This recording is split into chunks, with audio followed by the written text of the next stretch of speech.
முதல்ல Zakir Ali, welcome to Tamil cinema, and Vinish, welcome to Tamil cinema. And more than that, I'm very, very proud and happy to share the stage with Madhu Ambat sir, India's legendary cinematographer, and he deserves a round of applause. And his contribution to Indian cinema is very big. Malayalam cinema la avlo periya contribution. Tamiliyum vandu pala arpudhamana padangala kodutha Madhu Ambat sir. Indha padathukku cinematographer naan vandu Vinish solumbodhu na sonna Madhu Ambat sir avaru inga time kodutharu unakku appdin sonna.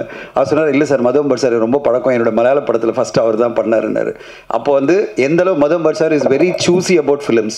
Avaru enna padatha pananonu nenikirarna romba choosy ah padangal பண்ணுவாரு.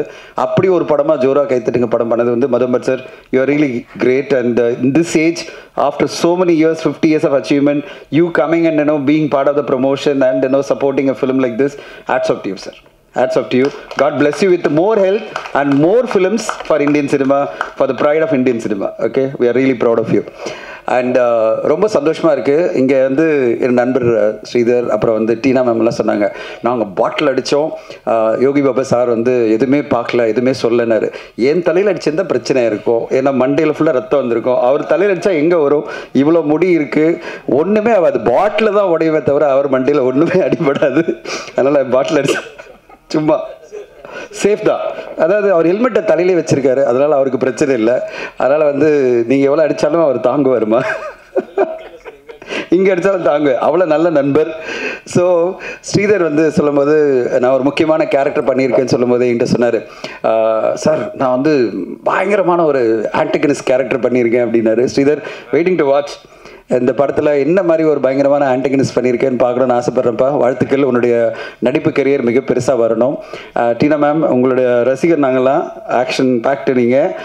இந்த படத்தில் என்ன மாதிரி character பண்ணி நீங்கள் கலக்குறீங்கன்னு பார்க்கணும். அறிவிப்பாலா, நல்லா பேசுகிறீங்கப்பா, ஒன்றும் பயம் இல்லை. உன்னை படத்தில் நிறைய இடத்துல நல்ல நல்ல விதமாக பார்த்து நாங்கள் சந்தோஷப்படுறோம். உன்னோட வளர்ச்சியை பார்க்கும்போது சந்தோஷமாக இருக்குது. அதுவும் யோகி பாபா சார் உங்களுக்கு இவ்வளோ சப்போர்ட்டாக இருக்கிறத பார்க்கும்போது ரொம்ப சந்தோஷமாக இருக்குது. அண்ட் இன்னும் நல்லபடியாக நீங்கள் வரணும். வினீஷ்க்கு என்னுடைய வாழ்த்துக்கள். வினீஷ், உங்களுடைய தமிழ் வரவு, நீங்கள் ஜோராக கைத்தட்டுங்கன்னு ஒரு நல்ல ஒரு கான்செப்டோட ஒரு படத்தை கொண்டு வந்திருக்கீங்க. எங்கிட்ட ஒரு மாதமாக பேசிகிட்டே இருக்கீங்க, இந்த படத்தை நான் உங்களுக்கு காமிக்கிறேன் சார், நாளைக்கு காமிக்கிறேன் சார், நாளைக்கு காமிக்கிறேன், நாளைக்கா, அப்புறம் நாளனி காமிக்கிறேன், அப்புறம் நாளனி காமிக்கிறேன் சொல்லிகிட்டே இருக்காரு, காமிக்கவே இல்லை. கடைசியில் நேற்று வந்துட்டு, சார் காமிக்கிறேன் சார், ஆனால் நீங்கள் ஃபங்க்ஷன் வாங்க சார்னாரு. எங்க ஒரு மாதமாக பேசிட்டே இருக்கீங்க படம் காமிக்கிறேன்னு, ஆனால் இப்போ வந்து ஈவெண்ட்டுக்கு வாங்கன்னு சொல்கிறீங்களே என்ன? இல்லை சார், இந்த ஈவெண்ட்டுக்கு வாங்க சார், அப்புறம் படம் காமிக்கிறேன், எனக்கு போனஸ், நான் படம் ஈவெண்ட்டுக்கு வந்தால் படம் காமிக்கிறேன்னு. வந்தவரை யோகி பாபா சார் கேட்டார், சார் நீங்கள் படம் பார்த்துட்டீங்களான்னாரு. இன்னும் காமிக்கல சார் அப்படின்னு சொன்னேன். ஸோ வினீஷ், உங்களுடைய அந்த முயற்சி பிடிச்சிருக்கு, அன்பாக பேசி எல்லோரும் இது பண்ணுறது. இந்த படமும் அதே மாதிரி நீங்கள் எந்த அளவு நல்ல என்டர்டெய்னிங்காக, எந்த அளவு அன்பாக இருக்கீங்களோ அதே மாதிரி இந்த படமும் ரொம்ப சூப்பராக வந்திருக்கும் நான் எதிர்பார்க்குறேன். பார்த்துட்டு இருந்தால் நான் நிறைய பேசியிருக்கலாம், அதனால் கொஞ்சம் கம்மியாக தான் பேச வேண்டியிருக்கு. கடைசியாக மட்டும் பேசல, முக்கியமாக பேசணுன்னா யோகி பாபா சாரை பற்றி பேசணும். நான் கலகலப்புலேருந்து நான் அவரோட ட்ராவல் பண்ணிகிட்ருக்கேன். கலகலப்பு, தியா வேலசேனகுமார், அது பிறகு பல ஜேர்னி நான் பார்த்துருக்கேன். அவருடைய வளர்ச்சி, அவருடைய சக்ஸஸ் எல்லாமே அவருடைய உழைப்பு, அவருடைய திறமை, அவருடைய அந்த முயற்சி. இன்ஃபேக்ட் பெரிய இன்ஸ்பிரேஷன் ஃபார் பல பேருக்கு பெரிய இன்ஸ்பிரேஷன். நான் வந்து கலகலப்பு ஷூட்டிங் அப்போ பார்த்துருக்கேன். அங்கே காரைக்குடியில் ஒரு ஷூட்டிங்கில் பின்னாடி நின்றுட்டு ஒரு சின்ன கேரக்டர் சுந்தர் சி சார் கொடுத்தாரு. அப்புறம் தியா வேலசேனகுமார், நாங்கள் வந்து இங்கே மயிலாப்பூரில் ஒரு இடத்துல ஷூட் பண்ணிகிட்ருக்கோம். அந்த பில்டிங்கில் எல்லா அடிதடிகாலும் கூட ஒன்றா நின்றுட்டு இருந்தார். அப்போ நான் ஷூட்டிங்கில் இருக்கும்போது பார்க்கும்போது எங்கிட்ட வந்து, சார் நான் தான் யோகி பாபு அப்படின்னு பேசியிருந்தார். அப்போல்லாம் நம்ம வந்து ஷூட்டிங் ஸ்பாட்டில் பார்க்கும்போது ஓகே இவரும் ஒரு கேரக்டர் ஏதோ பண்ணுறாரு அப்படின்னு நினைப்போம். ஆனால் அதுக்கு பிறகு என்ன மாதிரி ஒரு வளர்ச்சிகள், என்ன மாதிரி அற்புதமான படைப்புகள். இப்போது சமீபத்தில் டூரிஸ்ட் ஃபேமிலி படத்தில் அவருடைய காமெடி, அந்த கவுண்டர் காமெடியை அவ்வளோ பேர் அப்ரிஷியேட் பண்ணி அவ்வளோ இடத்துல சிரிக்க வச்சிருந்தார். அந்த படைப்பில் அவருக்கு ஸ்கோப் இருந்ததுன்னா அற்புதமான ஒரு நடிப்பை கொடுக்குற ஒரு கலைஞனாக யோகி பாபு இருக்கார். அவரை நம்ம எல்லோருமே என்கரேஜ் பண்ணணும், வாழ்த்தணும். அட் த சேம் டைம் சில பேர் வந்து திடீர்னு மேடை கிடைச்சதுன்னா ப்ரொமோஷனுக்கு வரதில்லை, ப்ரொமோஷன் வரதுக்கு 7 lakhs கேட்குறாரு அப்படின்னு சில நண்பர்லாம் சொல்லும்போது எனக்கு ஷாக்காக இருந்தது. ஏன்னா அவரை நான் பல ப்ரொமோஷனில் பார்த்துருக்கேன். இப்போ இந்த ப்ரொமோஷனுக்கு அவங்க கூப்பிட்ட உடனே அவர் சொன்னது, நான் ஷூட்டிங் போனேன் சார், அதுக்கு முன்னாடி எனக்கு 1 மணி நேரம் நான் வந்துடுறேன் இந்த படத்துக்கு அப்படின்னு அவர் சொன்னார். ஸோ அதை வந்து என்கிட்ட டைரக்டர் சொல்லும்போது நான் அப்போ வந்து கேட்டேன், எதுக்கு இப்படியெல்லாம் பேசுகிறாங்க உங்களை பற்றி, எனக்கு தெரியவே இல்லை சார் அப்படின்னாரு. ஒரு விஷயம் என்னென்னா, ஒரு தயாரிப்பாளராக இருந்தாலும் சரி, யாராக இருந்தாலும் சரி, ஒரு படைப்பாளியோ இல்லை ஒரு நடிகரையோ குறை சொல்கிறதுக்கு முன்னாடி உண்மை என்ன நம்ம தெரிஞ்சுக்கிட்டு பேசினா நல்லாயிருக்கும். அந்த படத்தில் அவருடைய கேரக்டர் என்ன, எவ்வளோ முக்கியத்துவமான கேரக்டர் அவர் வந்து உண்மையிலேயே இந்த படத்தில் அவர் முக்கியமான ஒரு கேரக்டர் பண்ணியிருக்காரு. ஒரு 10-15 நாள் ஆக்ட் பண்ணியிருக்காருன்னா அவர் ப்ரொமோஷன் கூப்பிட்றதுலையும் ஒரு லாஜிக் இருக்குது. அதை ப்ரொமோட் பண்ண வேண்டியதும் அந்த நடிகருடைய கடமையாக நான் பார்ப்பேன். இந்த படத்தில் அவர் தான் ஹீரோ, 25 நாள் 30 நாள் நடிச்சிருக்காரு. அப்போ ப்ரொமோஷன் வர்றதுன்றது அவருடைய கடமை, அது வந்திருக்காரு. அப்படி இல்லாமல் அவரை பல படங்களில் நான் பார்த்துருக்கேன். கேமியோ நான் படங்கள் பார்த்துட்டு இருக்கிறதோடு சொல்கிறேன். அவர் படங்களை கேமியோவை கூப்பிடுவாங்க. திடீர்னு பார்த்தா ஒரு 2 சீனில் இருப்பார். திடீர்னு பார்த்தா ஒரு நாள் நடிச்சிருக்காருன்னு நினைக்கிறேன் அந்த படத்தில். அந்த படத்தினுடைய ப்ரொமோஷனுக்கெல்லாம் அவர் வந்து உட்காரணும்னு நினச்சிக்கிறது எந்த அளவு நியாயம்னு எனக்கு புரியல. ப்ரொமோஷன் வர்றதில்லை யோகி பாபு அவர்கள். அவர் வந்து பாஸ் கேட்குறார் ப்ரொமோஷன் வர்றது அப்படின்னு சொல்லிட்டு ஒரு ராங்கான அலிகேஷன் பண்ணும்போது அவர் ப்ரொமோஷன் வரணுனால பயப்பட வச்சுருவாங்க போல இருக்குது. இப்படியெல்லாம் பேசக்கூடாதுன்றது என்னுடைய தாழ்மையான வேண்டுகோள். உண்மையை தெரிஞ்சுக்கிட்டு பேசுங்க. உண்மையிலேயே அவர் அந்த படத்தில் என்ன கேரக்டர் பண்ணியிருக்காரு, எத்தனை நாள் நடிச்சிருக்காரு, அவர் ப்ரொமோஷனுக்கு ப்ராப்பராக இன்வைட் பண்ணாங்களா, அதெல்லாம் இன்வைட் பண்ணி அவருடைய டேட் வாங்கினாங்களா? ஏன்னா ஒரு நடிகர் வந்து தொடர்ந்து படங்கள் பண்ணிட்டு இருக்கும்போது 10-15 படங்கள் பண்ணிட்டு இருக்கும்போது ஒரு டேட் முன்னாடியே வாங்கணும் ப்ரொமோஷனுக்கு. அந்த டேட்டை வாங்கின பிறகு அவர் வரலன்னா ஏன் வரலன்னு கேட்கறதுல எல்லா நியாயமும் இருக்குது. அது இல்லாமல் சகட்டு மேடிக்கு மேடை கிடைச்சதுன்னு சொல்லிட்டு ஒரு கலைஞனை எந்த விதத்திலும் பாதிக்கக்கூடாதுன்றது என்னுடைய தாழ்மையான வேண்டுகோள். ஊடக நண்பர்கள் எல்லோருமே அவருக்கு இந்த புரிதலோட அவருக்கு சப்போர்ட் பண்ண நான் எதிர்பார்க்குறேன். அவரோட அடுத்த படம் நான் பண்ணுறதுக்காக இதெல்லாம் நான் பேசலை. உண்மை பேசணும்.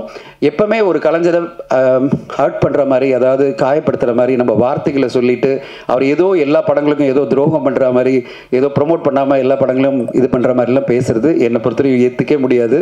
நான் அவர்கிட்ட வந்து காற்றின் மொழி ஒரு படத்தில் வந்து திடீர்னு ஒரு டிஸ்கஷன் போது சொன்னாங்க, சார் அவர் ஒரு கேமியோ பண்ண சொல்லலாம் அப்படின்னும் போது நான் ஃபோன் பண்ணி சொன்ன உடனே சொன்னார், சார் எப்போ சார் வந்துடுறேன் சார், ஷூட்டிங் ஈவினிங் வச்சுக்கலாமா சார், வந்து ஆஃப் டே இல்லை ஃபுல் டே இருந்து என் கூட ஷூட்டிங் பண்ணி முடிச்சு போயிட்டு மறுநாளே வந்து டப்பிங் பண்ணி கொடுத்துட்டு அப்படியே போயிட்டார். ஸோ நம்ம கூப்பிட்டா போகிறோம், நம்ம கரெக்டான கேரக்டராக அது இருந்தாலே போகிறோம். அப்போ அந்த படத்தினுடைய ப்ரொமோஷனாக யோகி பாபு சார் வாங்கன்னு கேட்குறது நியாயமே கிடையாது. ஏன்னா அது ஆஃப் டே 1 டே வந்துட்டு போனார், ஒரு 2 சீன் வந்துட்டு போனார்ன்றதுக்காக நீங்கள் ப்ரொமோஷனில் வந்து காட்டிச்சு பண்ணுங்கன்றது எந்த வகையில் நியாயம்? அந்த மாதிரி நம்ம படைப்பில் எந்த அளவு அவருடைய இன்வால்மெண்ட் இருக்கோ அதுபடி அவருடைய டேட்டு கேட்குறதும் ப்ரொமோஷனில் பார்ட்டிசிபேட் பண்ண சொல்கிறதும் நியாயமான விஷயமா இருக்கும். நம்ம ஊடகங்கள் எல்லோருமே அவருக்கு அந்த வகையில் புரிதலோட சப்போர்ட்டாக இருக்கணுன்றது என்னுடைய கோரிக்கை. இந்த படம் 16ஆம் தேதி வருது. அண்ட் 16ஆம் தேதி ஒரு ஆச்சரியமான விஷயம் என்னென்னா 3 கலைஞர்களும் காமெடினாக இருந்து இன்றைக்கி அவங்க ஹீரோ நடிக்கிற படங்கள் வருது. ஒன்று வந்து சந்தானம் சாரனுடைய டிடி நெக்ஸ்ட் லெவல் அப்படின்ற படம், இன்னொன்று வந்து சூரிய சாரனுடைய படம் மாமன் வருது. அட் த சேம் டைம் நம்முடைய யோகி பாபா சாரனுடைய படம் காமெடியனாக இருந்து அவர் ஒரு மெயின் ப்ரொடகனிஸ்டாக இருக்கிற ஜோரா கைத்தட்டு படமும் வருது. 3 காமெடியன்களுடைய படம் ஹீரோவா, காமெடியன் சொல்லாமல் 3 காமெடியன் ப்ரொடகனிஸ்டாக நடிக்கிற படம் 3 படங்கள் வருது இந்த 16ஆம் தேதி. கண்டிப்பாக தமிழ் சினிமா ஆடியன்ஸ்க்கு ஒரு மிகப்பெரிய என்டர்டெயின்மெண்ட் காத்திருக்குன்னு நினைக்கிறேன். 3 படமும் சிறப்பாக வெற்றி அடையணும்னு எதிர்பார்க்குறேன். ஒரு விஷயம் மட்டும் சொல்கிறேன். ஒருத்தர் சொன்னார், எடிட்டர் சொன்னார், 6-7 பேர் வந்தாங்க, 6-7 பேர் வந்து எல்லாமே யோகி பாபா சாருக்கு வந்து நாங்கள் டேட் வாங்க போகிறோம், நாங்கள் படம் பண்ண போகிறோம். யோகி பாபு சார் ஒன்று சொல்கிறேன், எங்கிட்ட வந்து தமிழ் ஃபிலிம் ஆக்டிவ் ப்ரொடியூசர் அசோசியேஷனில் டீட்டெயில்ஸ் அனுப்புவாங்க யாரெல்லாம் நடிக்கிறாங்கன்னு. பல ப்ரொப்போஸில் பார்த்தா யோகி பாபு ஹீரோன்னு போட்டிருக்கோம். நான் வந்து கேட்பேன், டேட் வாங்கிட்டீங்களா அப்படின்னு சொல்லிட்டு. ஸோ அந்தளவு உங்களுக்காகவே பல கதைகள் உருவாகிட்டு வருது. பல இயக்குநர்கள் உங்களை நம்பி உங்கள் மூலமாக லான்ச் ஆகி அவங்களுக்கு ஒரு கரியர் கிடைக்காதான் நம்ம காத்துட்ருக்காங்க. இந்த மாதிரி நிறைய படைப்புகள் வரணும். At the same time hero நடிக்கும்போது கொஞ்சம் கம்மியாக சம்பளம் வாங்கிக்கணும்னு கேட்டுக்கிறேன். நீங்கள் காமெடியாக பண்ணும்போது பர் டேக்கெல்லாம் கொஞ்சம் எக்ஸ்ட்ரா வாங்கிக்கிங்க, ஒன்றும் ப்ராப்ளம் இல்லை. உங்களை நம்பி ஹீரோவாக ஒரு படம் நாங்கள் பண்ணோம்னா எந்த ப்ரொடியூசர் பண்ணாலும் சார் கன்செஷன் சார் அப்படின்னு சொல்லுங்கள். என்கிட்ட எஜே சூர்யா சார் உதவி சொல்லியிருக்காரு, அதை உங்களுக்கு நான் சொல்லிடுறேன். எஜே சூர்யா சார் என்ன சார், நான் உதவி போய் பேசும்போது, சார் வில்லனாக நடிக்கணும் கூப்பிட்டீங்கன்னா எனக்கு இந்த சம்பளம் கொடுக்கணும், நான் ஹீரோன்னு சொல்லுங்கள், நீங்கள் சொல்கிற சம்பளத்தை எடுத்துக்கிறேன்னாரு. சரியா சார், ஏற்றுக்கிறீங்களா சார்? இங்கே இருக்கிற இந்த இது மூலமாக எல்லாரும் சொல்கிறேன், கிளியர் கட்டாக அவர் சொல்கிறாரு, யோகி பாபு சார் என்ன அனௌன்ஸ் பண்ணியிருக்காருன்னா என்னை ஹீரோவாக படத்தில் வச்சிங்கன்னா நீங்கள் ஃபிக்ஸ் பண்ணுற சம்பளத்தை நான் நடிக்கிறேன் சொல்லியிருக்காரு. எல்லா தயாரிப்பாளர்களும் வரப்பிரசாதம் நான் பார்க்குறேன்.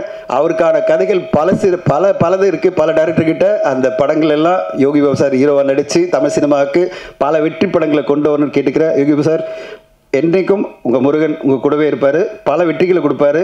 யாரும் உங்களை ஒன்றும் பண்ண முடியாது. உங்கள் வெற்றிகள் பல மடங்கு உயர்ந்துகிட்டே இருக்கும். இன்னும் பல வருஷங்கள் கொடி கட்டி பரப்பிங்கன்னு வாழ்த்து சொல்கிறேன்.